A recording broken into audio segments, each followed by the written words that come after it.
रात के 2 बज रहे हैं। पूरा शहर सो रहा है, लेकिन एक कमरा अभी भी रोशन है। एक छोटी सी डेस्क लैंप की रोशनी में एक लड़की चुपचाप बैठी है। किताबें उसके आसपास बिखरी हैं। शहर की लाइट्स खिड़की से दिख रही हैं, लेकिन उसकी आंखों में सिर्फ एक सपना है। कल उसका एग्जाम है। कोई नॉर्मल टेस्ट नहीं, ये उसके लिए सब कुछ है। दिन रात की मेहनत का नतीजा। उसने बहुत कुछ सैक्रिफाइस किया है। दोस्त, स्लीप, खुद का कंफर्ट, सब कुछ। लेकिन अब सिर्फ एक रात बची है।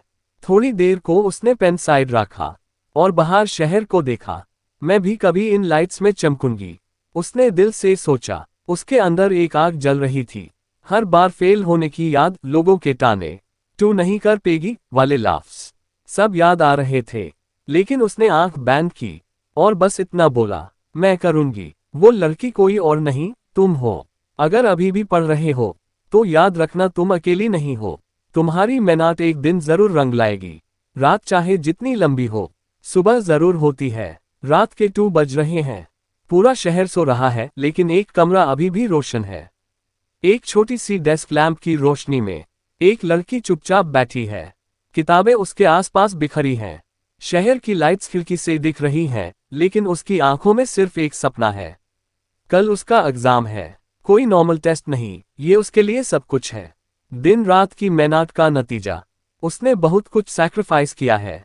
दोस्त, स्लीप, खुद का कंफर्ट, सब कुछ।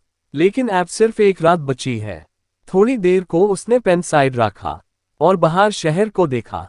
मैं भी कभी इन लाइट्स में चमकूंगी, उसने दिल से सोचा। उसके अंदर एक आग जल रही थी। हर बार फेल होने की याद, लोगों के ताने, तू नहीं कर पेगी वाले लाफ्स, सब याद आ रहे थे। लेकिन उसने आंख बंद की और बस इतना बोला, मैं करूंगी। वो लड़की कोई और नहीं, तुम हो। अगर अभी भी पढ़ रहे हो तो याद रखना, तुम अकेली नहीं हो। तुम्हारी मेहनत एक दिन जरूर रंग लाएगी। रात चाहे जितनी लंबी हो, सुबह जरूर होती है।